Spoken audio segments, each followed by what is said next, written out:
Virtual Bidders Workshop. My name is Brian Mitchell. I'm the Director of the Office of Science, Innovation, and Technology, or OSIT. And I appreciate all of you taking some time today to join our Bidders Workshop. I hope that we're able to provide some additional clarity and answer any questions that you have. I am going to begin by sharing a bit about the vision of the state and of OSIT with regard to broadband. I'll provide a real brief recap from the in-person bidders workshop that we had at the Governor's Infrastructure Summit last week. Then I'll talk I'll share a few different strategies for success. We'll talk about some key topics in the phase 1 RFP. And then what I hope is that when we're done speaking, or when I'm done going through some of these slides to answer some of the more commonly asked questions, we'll open it up for question and answers and spend the bulk of the time answering any questions that you have. And so I want to make this as much about you and your questions as possible. So we'll try to reserve as much time for that as possible. The broadband vision for the state is universal access. We want every Nevadan to have access to a home or a residential internet service that is affordable, reliable, and scalable. We know that we'll need collaboration and partnerships, strong partnerships with providers, with local governments, with community activists, and nonprofit organizations, including libraries and community centers, in order to get there. We also know that having an efficient use of funds will be very important for us. While the amount of broadband funding is incredible, the need for improved broadband is also incredible. And so we'll need to be very efficient in our use of funds, mixing and weaving together different funding streams in order to ensure that that we are able to meet our goal of universal access. Finally, I think we'll be focused on long-term investments, making sure that the funding that goes into infrastructure in particular is able to serve Nevadans over the next 30 to 40 years and is scalable to meet the needs of our bandwidth appetites as time goes on.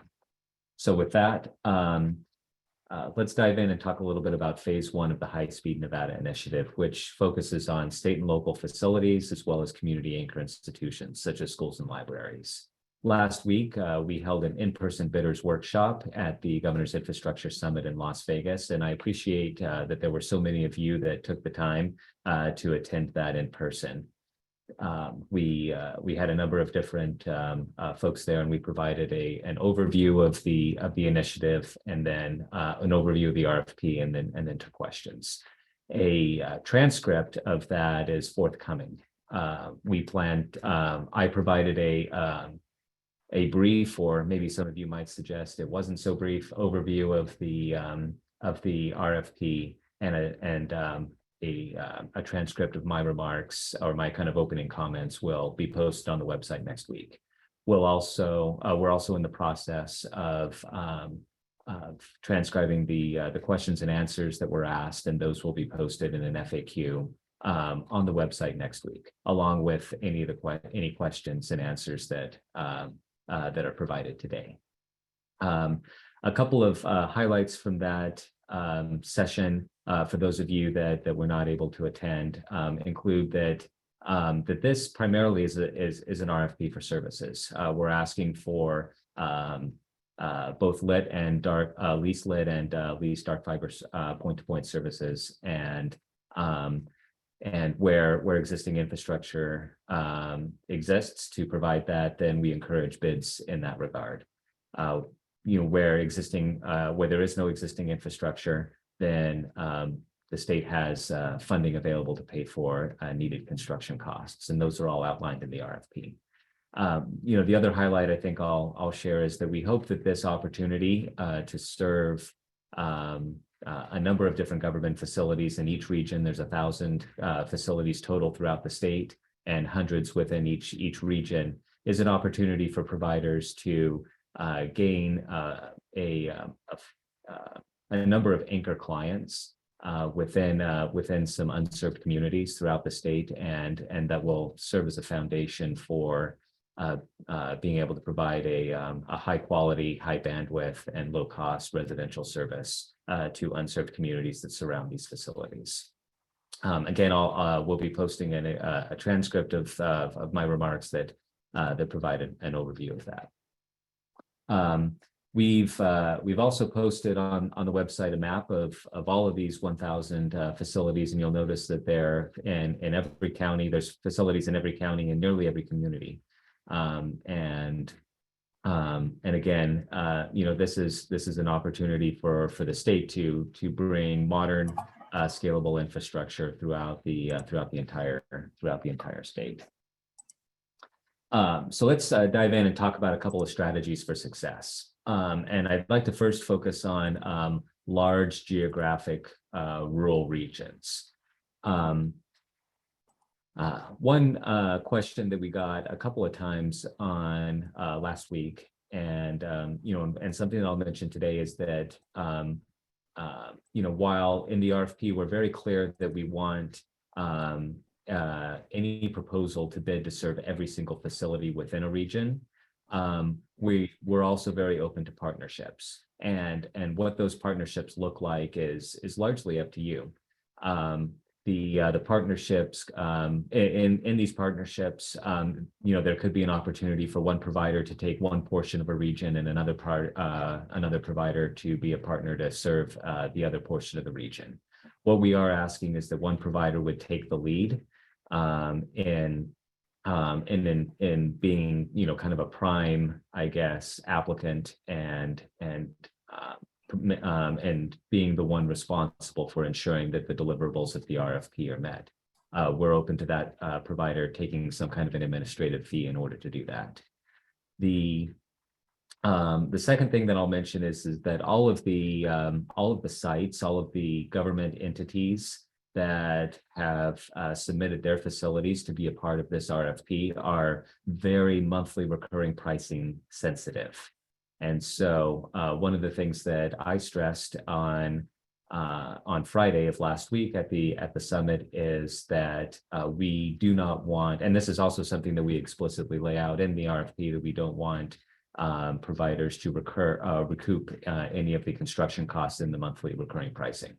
Rather, to bid out the construction cost as is and to make their monthly recurring pricing as attractive as possible. The final thing that I'll mention is about leveraging excess capacity as a way to support and provide better service to unserved residential areas throughout the community. We're looking for creative proposals and proposals that really take a broad whole community approach.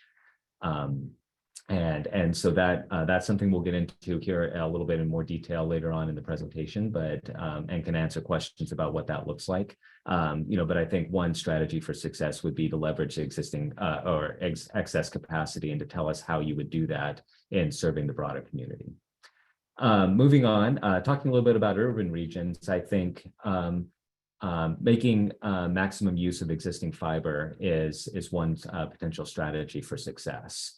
To the extent there's existing fiber that you have access to, letting us know and explaining how that'll be used to serve the goals of the RFP is important. I'll just say ditto to that the urban facilities are just as price sensitive to the monthly recurring pricing as the rural ones, and that will ultimately be an enormous factor in whether or not individual state, local, and school and library entities choose to subscribe. I can't stress that enough.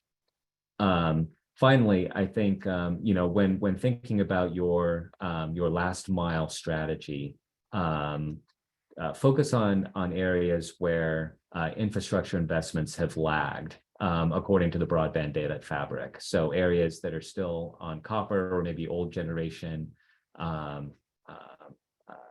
cable or coax systems, or perhaps areas where there's only currently a fixed wireless option available, either in and around different urban areas. The next strategy for success is, it seems really simple, but follow the bidding instructions. We've laid out very clearly that we're looking for leased lit point-to-point and leased dark fiber services. And so bid each one of those and the associated pricing and terms for each individual facility. If we only get leased lit or leased dark fiber, bids, then your bid won't, then your proposal won't be considered. I'll say to provide detail about your solution, about the network, about your how you'll go about serving the unserved areas, et cetera. The more detail and narrative that you can provide to us, the more we'll be able to understand what it is you're trying to do. Finally, I think one thing that's really helpful when evaluating proposals is the formatting. And providing a clear answer to each question and numbering your responses makes it very easy for evaluators to understand how you're addressing each individual aspect of the RFP. Having one huge long paragraph, it makes it very difficult, for reviewers to understand, what you're talking about and and whether or not you've addressed each of the components of the things that we're looking for. The next strategy for success is around construction. Again, I'll reiterate that not all locations will require construction, but if they do, then we expect a lot of due diligence. So that includes conducting site surveys, evaluating the needs to go into a right-of-way, what the needs for permits and easements are, including both public and private easements, and then what the construction pricing is. Please take special care to provide accurate pricing. We know that no one wants to provide pricing that's too high, but at the same time, please do not provide pricing that's too low, because there will not be an opportunity to revise up your pricing. And providers that abandon have to abandon their bids because the pricing ended up being too low to complete the project. That will be a factor in future funding opportunities. The past history of whether or not providers have been able to complete projects. The final thing that I'll mention is, it's something that I've talked about, over and over, is the unserved last mile areas. That commitment to serve unserved and underserved residential areas and business locations is very important to us in each of the, surrounding each of the facilities.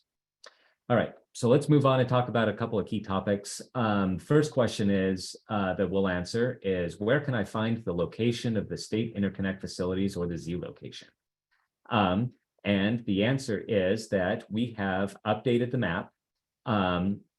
And that is on our website right now. So I've provided a screenshot right on the lower left, where if you go to the funding opportunities page and click on the click here to view the facilities map, the location of the interconnect facilities has been posted in the map. And the facilities show up as these gray circles, and then the pops show up as black squares. A spreadsheet of all of these will be posted on the OSET website next week. So appreciate those of you who have asked that question, and hope that will be helpful. Next, wanted to provide a couple of updates about the Clark County School District. So we will provide a number of updates to the website, and we're hoping to do so on Monday of next week. Some of these updates may stretch out throughout the week, however. So there will be an updated facility list. There will be an updated RFP, and then some updated purchasing requirements, including building entry and construction documents. I would categorize these changes as not revolutionary or complete, but rather there will be some small changes to what has been posted so far. So be on the lookout for those next week, and we will send updates to our listserv for each time we we post new materials to the website. So you might be getting some emails next week from us as we let you know when things have been posted. All right.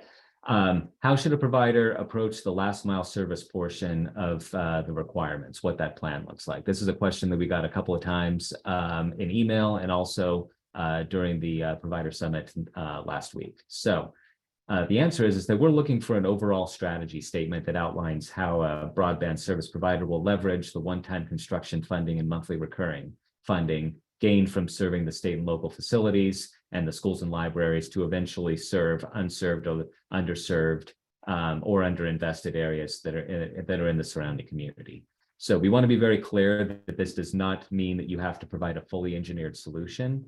Rather, you should outline the type of last mile technology the provider intends to deploy and its timeline for deployment. And you should also outline or talk about how the provider will work with county government and the broadband action team in the area to pursue last mile funding, for example, from the BEAD fund. All right, next question. If there isn't an existing conduit entry into a building to be served, how should providers handle this? So our answer is that most facilities will have an existing conduit entry, and since they're on the list, we know that they want entry into the building, and so you'll be granted that. However, if there are any facilities where you believe that there is not an existing entry, what we recommend you do is cost out this portion of the solution separately from the other construction costs in your bid.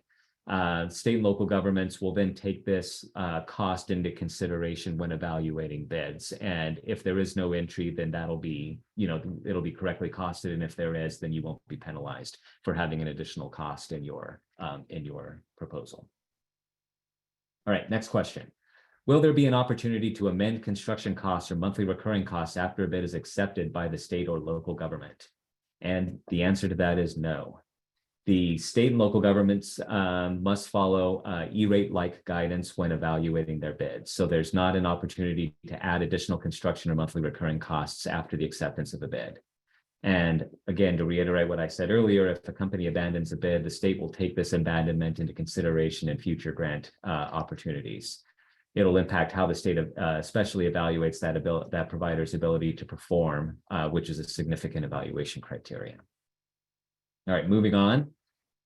Is there an opportunity to extend the deadline date for the bids? And the answer to that is no. OSIT has provided 90 days to submit proposals and believes that this is an adequate time period to create and submit your bids. All right, question number 7. Has OSIT had any coordination meetings with NDOT, BLM, or NV Energy about this RFP? And the answer is yes. NDOT has been our planning partner, and key NDOT personnel are aware of the volume of the permitting requests that may result from these regional RFPs. We've also had meetings with the BLM permitting team, and just want to acknowledge that this permitting process does take time, and we understand that, BLM understands that, and so the main message I think that they've been reinforced with us is that permit applications are to be accurate and complete, and that is one of the best ways to speed up the process. Finally, NV Energy is planning to host a webinar for interested providers regarding the use of NV Energy assets that could meet or assist in meeting the requirements of this RFP. That webinar will take place October 14th, and the link to the webinar is in each individual RFP. I think NV Energy will be a great partner, and we hope that each of you will attend the webinar. All right, question number 8. How will decisions be made regarding the winners? This is a two-part process. So number 1, OSIT will review the bids and organize them, and then send them out to each state agency, school district, or local government. Part of the OSIT review will be to confirm that the provider has met the minimum requirements of the RFP. So for example, did the provider bid every site in the region, either directly or indirectly, through a partner? Eligible bids will then be forwarded to the respective agency. For the state, individual agencies will make their decisions. For local governments, the local governments will make their decisions. And for school districts and libraries, using E-rate, the individual applicant will make the decisions. The decision criteria and the scoring criteria are located in the RFPs. All right, question number 9. Where will a recording of this bidders workshop be found? A recording along with these slides will be posted next week on the OSIT website on the funding opportunities page. Question 10. When and where will a draft IRU agreement be located? And the answer, the draft IRU agreement will be posted next week on the OSIT website on the funding opportunities page. All right. When and where will the frequently asked questions be posted on the website? And the answer is an initial FAQ that will be posted on the OSIT website on the funding opportunities page sometime next week. And we plan on that FAQ having the questions from today's webinar, along with questions that were asked last week, and any questions asked up till today via email to be included in the FAQ that comes out next week. We're planning to do a second FAQ, which will be posted in the same place on or before November 1st. And so questions that are received through the last couple of days of October will be included in the FAQ that'll be posted sometime the week of November 1st. Right. So another question we get a lot is, I've noticed that there are some government facilities that are not listed in the RFP. What about those ones? And the answer is that OSIT surveyed state agencies and compiled a list of state facilities without fiber that met certain criteria. So winning providers are welcome to approach other government entities or facilities to ascertain their needs and willingness to subscribe after the conclusion of the RFP. So in other words, if there are other business opportunities, we would encourage you to pursue those on your own. But the facilities that are within the RFP are the ones that are in the RFP and the ones that we've chosen to bid out. All right. Question number 13. Do I have to bid to serve every facility in the region? And the answer is yes. Every state, local school, every state government, local government, school, and library must be bid and must be served. Proposals that do not bid every single facility will not be considered for funding. Now, there's a big asterisk there, and there are a few facilities in Region 1 that have been noted in the Region 1 RFP that are optional. So only for Region 1 and only for the ones that are clearly marked as optional are optional. But in every other region and every other facility, we require a bid for those facilities in order to be considered for funding. All right. Finally, where can I ask future questions? And the answer is highspeed Nevada or highspeednv@gov.nv.gov is your email address, and any questions that come through there will be answered as a part of the RFP. And we appreciate those of you that have submitted questions to that email address, and all of those questions will be answered in writing and posted on the website. We've now reached the portion of the time where we're open to questions from the group. If you have a question, please go ahead and unmute yourself and ask your question.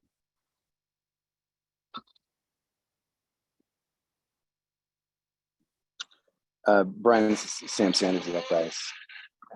Quick question for you. Looking at the maps, are all of these locations posted, or are there going to be any additions to those currently? So the question is, are all of the locations that are on the map there, or will there be additional locations posted in the future? Is that your question? Yeah, correct. Yeah, I was looking at, for example, Region 1. It looks like there's 5 POPs listed. Is that correct? Joe, would you like to take the answer to that question? Sam, are you talking about service locations, or are you talking about state interconnect POPs? The POPs. Okay, so we are updating the list of the POPs. They appear on the map. The spreadsheet will be posted next week. From that point on, those POPs will be pretty stable. We, on the original list of POPs, we were still waiting for some information on the interconnect capability, mainly in southern Nevada, Nye, Esmeralda, Mineral counties. And so we've added those to the list. The ones in and around Reno should be fairly stable. The ones in and around Las Vegas should be fairly stable. But the main changes that you'll see with the list, the spreadsheet that's posted next week, will be additional locations in southern Nevada. Okay. With that in mind, would you mind just speaking to sort of the intent on the construction aspect of this? You know, some of these locations are 40, 50 miles away from the closest POP. Yeah. Would you mind speaking to that? We're planning to invest significant amounts of money into construction for those rural and remote facilities. And our strategy here, as we talked a little bit about last Friday, is we understand that the state lacks middle mile infrastructure up some of these kind of north-south routes where some of the state facilities lie, and that there could be expansive construction costs to reach some of those facilities. But that's really the purpose of this phase of the High Speed Nevada initiative, is to fill in those gaps so that we can really focus our last mile BEAD money on residential markets near those areas. We don't want to expend a lot of our BEAD money building, 50-mile interconnection routes. We'd rather spend this money reaching state facilities and have that provider who wins that bid really think about the residential implications of that service along those. So, there could be a 40 or 50-mile build, and we understand that. And because there's a lack of fiber in some of these locations.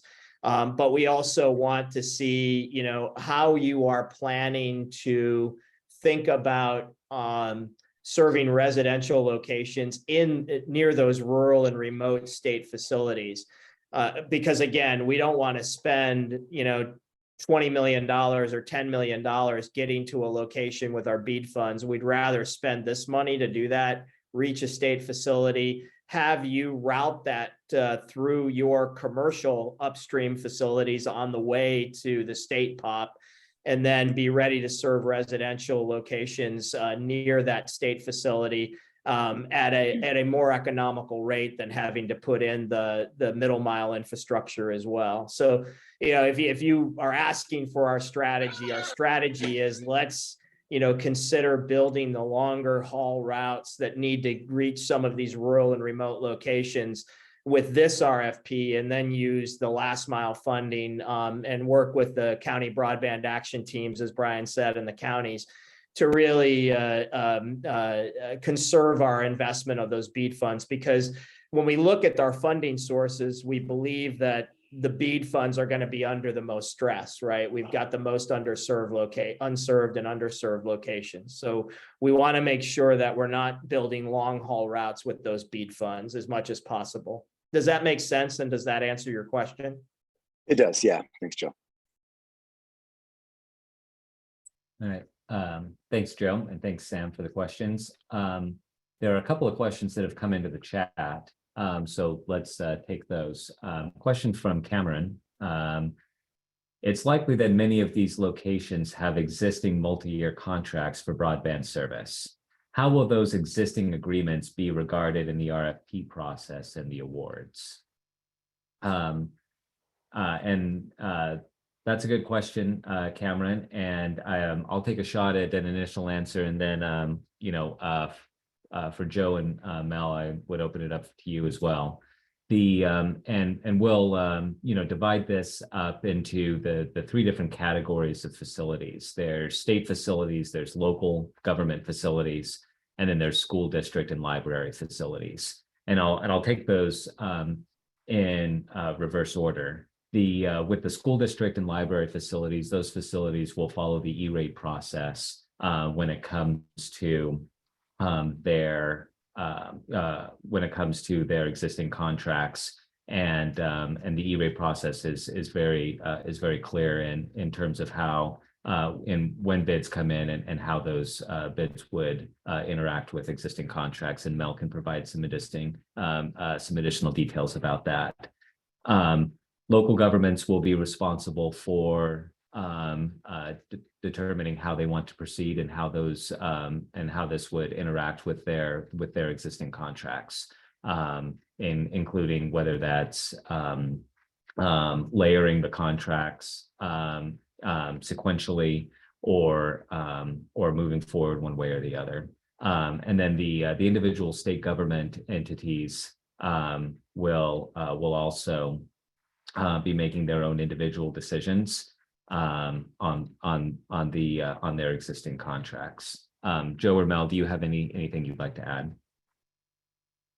So I'll Go add a ahead, little let color. Mel go ahead and talk about E-rate, and then I'll talk about the rest. Yeah, a little color to the E-rate applicants who may be under existing multi-year contracts with their current providers.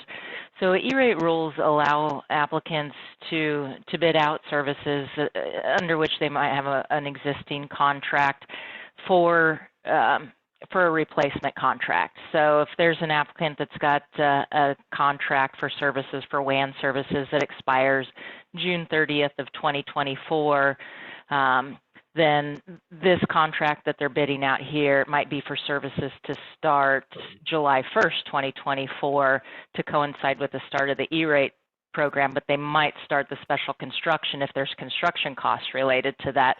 And they can start that January 1st the year before. So we're leveraging the E-rate timelines and allowable timelines and working with the school districts and the libraries and coordinating with the individual applicants to align the contract expiration dates there. On the state and local facilities, we talked a lot with local government and state government. And again, the plan's very similar to what Mel just described for E-rate. We anticipate these, particularly if there's new builds involved in rural and remote locations. What we found was the state and the local government contracts are somewhat flexible, but that we need to anticipate extensions and potential 2-year or 3-year build times for some of these projects. So what we plan to do is align the expiration dates of those contracts and the porting over of those contracts with the build timeline we receive from the awarded provider if there is a build time.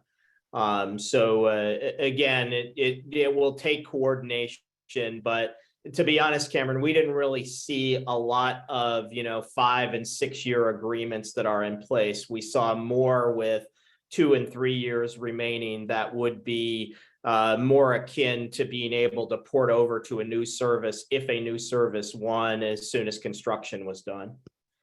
I see a lot of questions in here.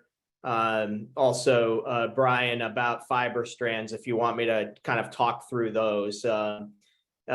Victoria's question, if a location is not deemed unserved or underserved, will the provider still have the requirement of 16 pairs or 36 pairs of dark fiber? So let's talk with CCSD first. The CCSD requirement is not 16 pairs, Victoria, it's 16 strands, so it's 8 pairs.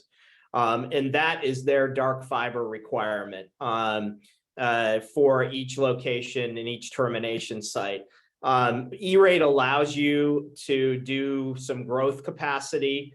We believe that CCSD's plan is to only splice in. This was another question that we had this morning. It's to only splice in fibers as they need them. Out of the 16 termination, E-rate allows you to have growth capacity, particularly for long-term agreements. But yeah, that's 16 strands per location is a firm ask from CCSD. The 36 pairs, again, is actually 36 strands. That is the OSIT requirement on any new build construction. So if you're using existing fiber to serve one of those state facilities and there's no construction, there would not be that 36 strand requirement. But if we're building, Sam mentioned a 50-mile lateral, to a remote town, the state for that new construction is going to put forth an IRU agreement, and we want 36 strands on that route as basically, the state's capacity for covering the construction costs. So I hope that answers the question. Thanks, Joe. And I think, Brady, that answers your question as well. Thanks, Joe. So Brenda asks, if we connect a library via several miles and connect to the state POP, can we then use our extra fibers to provide service to the residences in the area? And the answer to that question is yes. Now, if you're working to connect a library, then the E-rate program will only pay for the capacity needed to serve the library. And so you would have to cost allocate the additional or excess capacity that you would need to serve the surrounding community. And that would be how you would do that, and the cost would then be a part of your plan that you would submit to the for serving surrounding communities that you would submit as a part of your proposal. Mel or Joe, do you want to add anything else to that answer? No, I think that was spot on. Yeah. So I see a couple of other questions on here, though, that are kind of related to that. So let's chat through those. Larry Bernstein asked about the regional RFPs, including E-rate facilities. The first requirement is that if you're going to bid a region, you have to bid every site, E-rate, state, and local facilities. We will continue, and those E-rate applicants will evaluate the bids for their facilities separately. After we confirm that the bidder has responded to all the sites in the region, that E-rate applicant will make their own decisions based on their E-rate scoring criteria. And Larry, you will see in Epic, in the E-rate Productivity Center, a 470 also posted for each one of those opportunities. So we're going to follow the Epic posting guidelines and things like that for each region. So you've got two levels. If you're going to bid on E-rate facilities in a region, you should either partner or individually bid on every location in that region. And like in Washoe and Clark, I mean, that's not a heavy. It obviously takes some engineering, but the number of school locations and the location of those schools makes it fairly simplistic to then extend your bid to reach those state and local government facilities. But that's our first kind of set of review, is to make sure every facility within the region is bid, and then we will pass it along to the E-rate applicant for evaluation. So I hope that answers your question, but we're simultaneously posting this to, Brian mentioned the OSIT website. Anything that we post to the OSIT website is also going to be posted to Epic, so that we stay within the E-rate rules for every E-rate opportunity. So it's a pretty heavy lift on the E-rate side. Mel, I'll let you kind of go into that. Joe, this is Larry. I just have a follow-up. Sure. If you're looking at some of these regions, 1, 2, 3, 8, and 10, yep, you have some of them you've got a separate RFP for E-rate with the same schools. So yep, you're bidding on the same schools in 2 separate RFPs.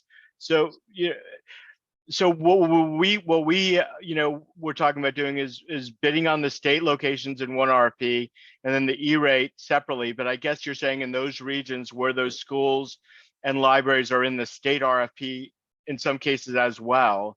Yeah,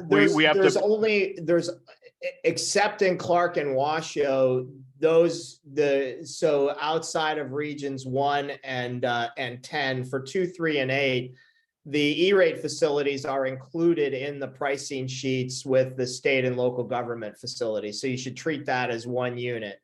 You can port over and separate. I mean, you can port over for regions 1 and 10, you can port over your response in the state RFP to the E-rate specific or the Washoe and Clark County School District pricing sheets as well, if you want to copy over on a process perspective. I gotcha. Thank you. Okay. And I just had one clarification on the E-rate process to what Joe had mentioned. The state did post a single Form 470 Right. with multiple line items that capture all of the various E-rate entities in their requests, and then each of the line items have the RFP documents attached to them. All right, let's see, Hey, moving on. Brian. Oh, this is Craig Stevens-Cox. Oh, I'm sorry. If you're going to answer another question, I'm happy to go on mute again. So yeah, so I noticed your hand was up, Craig, and I was going to just quickly answer Victoria's question that I think came up before you. So Victoria asked for dark fiber, a Z location is required. When will the Z location be provided for all sites presented within the RFP? And I think we answered that in the kind of during the presentation that those are on the map today and will be posted via Excel next week, along with a few of the updates that Joe mentioned. All right, Craig, if you want to go ahead with your question. Thanks, Brian. And again, appreciate you hosting this. So obviously, specifically, especially in Region 10, scale is important in this bidding process. So how should bidders approach the RFP if we are basing some of it on scale with the county and school district sites? They could be decided piecemeal, is my understanding, because they're going to decide whether they take whichever site that they want, or are they going to be, or is the expectation that Clark County School District will also select one bidder and include all sites on the list? And so how is it that we can retain the pricing structure if they just sort of go piecemeal, even though our bid is for every single one of them? I hope that makes sense. Or if our bid is for all of them. Are you talking about for individual schools or between Clark County and the individual Clark County and CCSD as a whole? CCSD as a whole, and then the county as a whole. I understand that they are a lot of the share the same sites. It's just that was a question that we had, was if the county can sort of pick and choose the sites and the folks that they want, as well as the school district could possibly do that, yet the bid is based off of scale and the pricing is based off of scale. How is it that we should approach this RFP in that sense? Unless I'm not getting exactly how the selection process is going to go, and hopefully maybe you can clarify that. Sure. Joe, do you want to take a first stab at that? Sure. Craig, we can't violate E-rate rules. So the scenario that you paint is definitely a possibility where Clark County could award a different provider than Clark County School District. We think the chances of that are fairly remote, but if you feel like you want to put pricing contingent on winning all of the awards, that would winning all of the sites, and have the right to amend pricing if you do not win all the sites, I believe that we're fine with that kind of contingency. Great, thank you. I appreciate that answer. Sure, great. Thanks, Craig. Let's go back to the chat. Jeff Boone asks, is there an existing network diagram of your existing WAN that you can share? Jeff, would you mind clarifying, I guess, are you talking about for state facilities or local facilities or the schools or a particular region? It's Matt Donnelly. Any network diagrams, you talk about layer 2, layer 3 network, is it mutually exclusive of dark fiber? Are you planning on buying dark fiber and layer 2, layer 3 networks? Do you have any network diagrams in any regions of any networks at all that you're going to replace or improve upon or anything like that? Jeff, most of these are going to be hub and spoke kind of designs. So and essentially they are these are new facilities in many cases with state government for fiber. So what we're looking for is basically a transport circuit back from that location to the POP, and many of these are very rural and remote locations.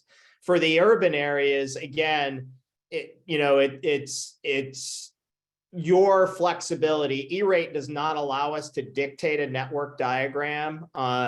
So it's basically the provider's preference to basically show us how they want to engineer this. There are certain standards in there that we've put in there for an SLA.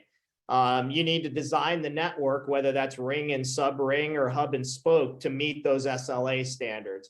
By none of this can we dictate to the providers a certain network diagram.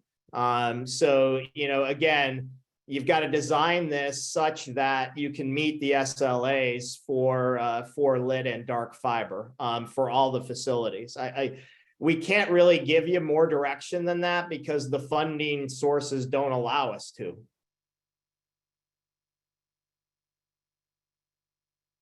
All right, thanks, Joe. So one more question from the chat, and then we'll go over to Brandon, who has his hand raised. Jonathan Young asks if an RFP location can be serviced by the local ILEC. Are you recommending we work with them on leasing fiber or local at running new fiber to that location? New fiber would be a benefit to the community. Joe, do you want to take that one too?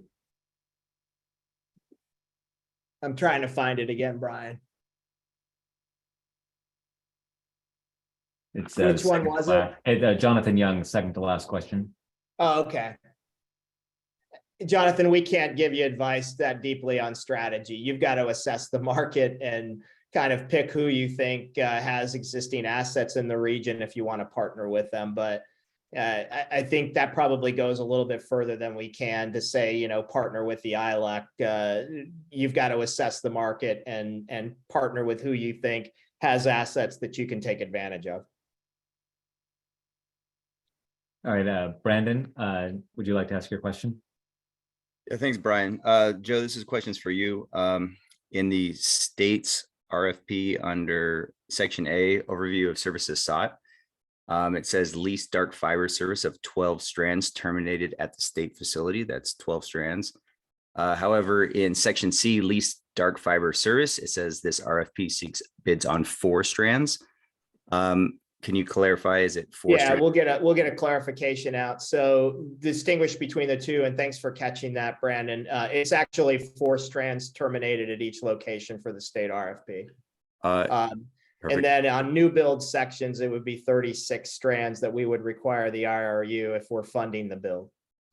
Perfect. And then one last question is the 36 strands, that is on each pathway, that is not all the way back to the POP. Is that correct? Or is it's on anything incremental we would fund. So the state's going to end up with 36 strands potentially all over the place, but at least it gives us last mile into some of these communities if the provider doesn't meet its commitment to last mile service. Thank you so much for that, Joe. All right, thanks. So Colin Campbell asks, if we were going to propose pricing contingencies and also a standalone option, would it be right to just submit multiple separate sheets with those options separated? I think that we will include an answer to this question in the frequently asked questions. Yeah, as much as possible, I will add to that we'd like you to stick with the pricing sheets in the RFP. And if you have a contingency, then submit a second one that displays the contingency, but use the pricing sheets in the RFP, please. Yeah, definitely. Yes, please. That makes sense. Thank you. All right, Jack has his hand raised. Yes, thank you. I'm just trying to clarify, possibly I might be the only one that doesn't understand, but you're requiring that we bid both a leased lit service as well as a leased dark fiber service. I guess I'm trying to wrap my head around that. So if there is obviously no fiber there, we have to construct fiber. So we could bid, are you asking that we bid both of those? Yes. Jack, the state facilities and the local government facilities have asked for options between fully managed services and dark fiber that they can provision their own service. So we're not going to select two different services for the same site. They're either going to select a layer 2 or layer 3, managed service, or they're going to select dark fiber and buy their own equipment and provision their own. Okay. So yeah, we want to see all three options, and then the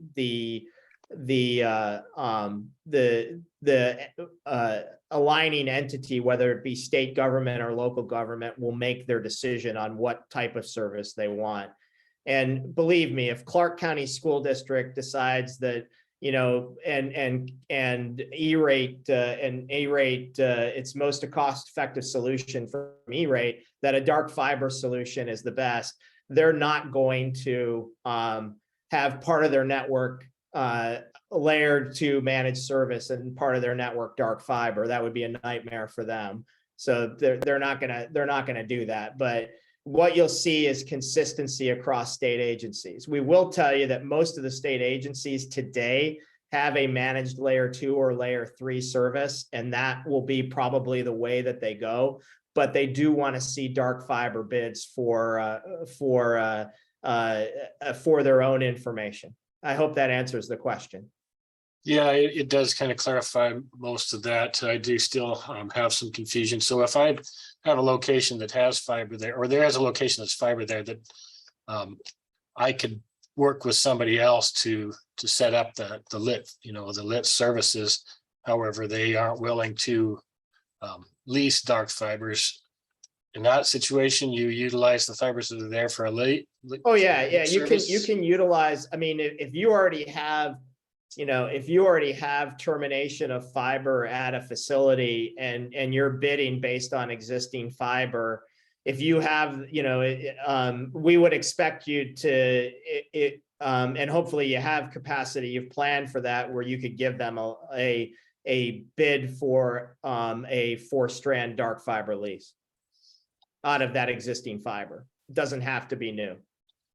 And if you don't, I mean, if you're down to the wire, or you're working with, if you don't, you have to include in the bid the cost to put another cable in there if there's room in the conduit, or if you have to overlash if it's aerial, include that cost in. Obviously, that'll make the dark fiber solution less attractive, but you've got to include that construction cost in if you need to add capacity to bid that option. Okay, great. And makes sense. Thank you. Thanks. All right. I'm not seeing any other hands raised, and I believe we've answered every question in the chat. If you don't feel like your question in the chat was answered, please raise your hand and let us know. Or if not, are there any other questions from anyone?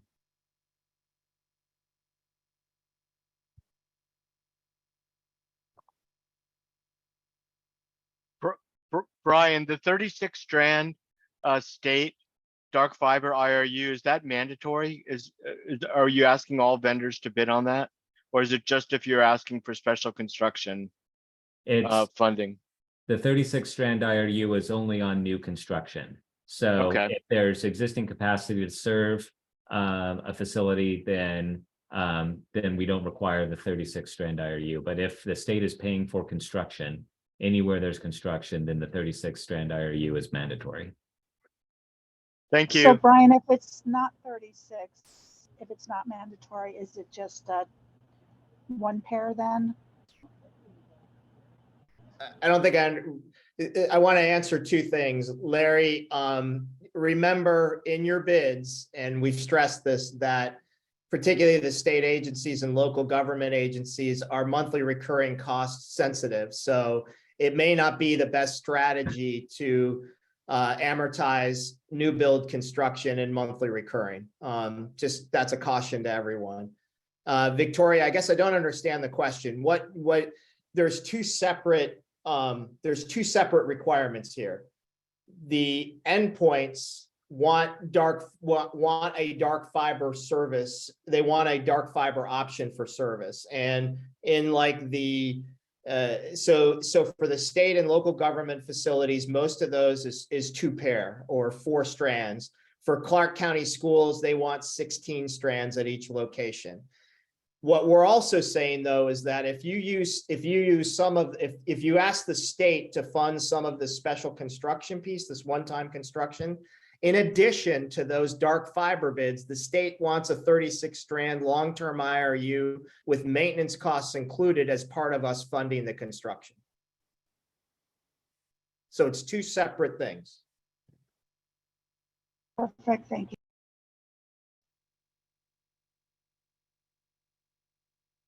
All right, question from Jeff.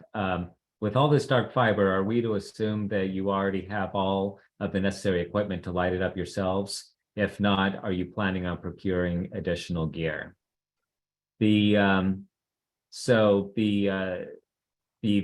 for the state and local governments is, and also for Clark County Schools, is that they'll evaluate the bids that come in, either for the layer 2 or layer 3 or the dark fiber bids. And if they choose the dark fiber option, then then that means that that's the option that they want and that they have the necessary equipment to provision their own service. And if that's something they don't want to do, then they may end up choosing a layer 2 or a layer 3 service.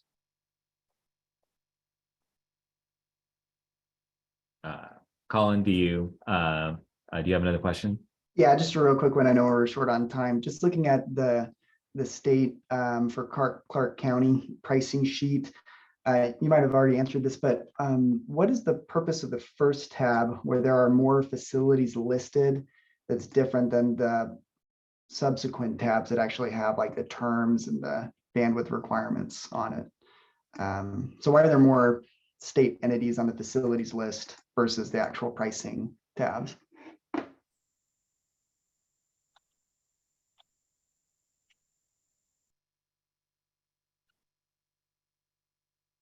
Jill or Mel, could you look that up to see what Colin's talking about? Well, Mel's doing that. I'll answer Brady's question. Brady, if the state's paying for the construction of the new fiber, we assume that there will be no incremental cost for the IRU. I mean, we're paying to build it. If you want to price in a cost for the IRU, I have a feeling that'll make your bid non-competitive. I think I'll just say that we don't expect that any provider will include a cost for the IRU in any of the special construction. So don't do that. Oh, this is Brandon. Brian, one question on that is that with the ongoing maintenance cost for the 36 strands, I believe it was a 30-year contract. Is that also because if the schools we're serving are for 7 years, but the IRU goes past 30 years, would there be consideration for maintenance fees beyond that time? So the what we're asking for is that all the maintenance fees be included in the 30-year IRU. I mean, our sense is, Brandon, that we're going to get charged, fairly close to the full boat for the construction. So I think that's enough of a state commitment to warrant giving us a portion of the infrastructure and maintenance. Mel, did you have an answer to Colin's question about the tabs on the pricing sheet? I do, and specifically to Region 10 and Clark County. On that first tab for the Clark County entities, it does include the entities for Clark County School District. However, they were purged from the pricing sheets. So the Clark County School District entity pricing sheets are separated out just for the school district. So they're a separate spreadsheet. Thank you. So the one we should really kind of live by is tabs 2, 3, and 4 for designing and costing. And then the school districts are taken care of in their own pricing spreadsheet. They are, but we figured vendors would want to have a complete list in one place to see all of the entities for that region. Thank you. You bet. Great question, Colin. I have one other question. I noticed there were SLAs for dark fiber, talking about, I think it was 99.96. That seemed unusual to me because normally dark fiber does not have an SLA or Yeah, availability. we should have just had a response time, Larry. Sorry about that. Oh, no problem. Just looking for clarification on that. Thank you.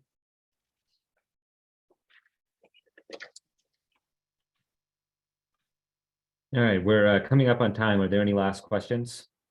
I guess we're a little over time.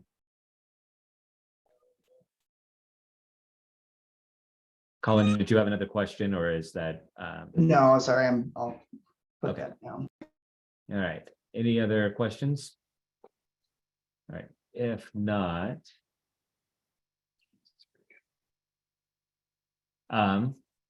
if you think of another question after you log off, just remember to send it over to the highspeednv@gov.nv.gov email address, and it'll be included in a future Q&A or FAQ document that'll get posted on the website.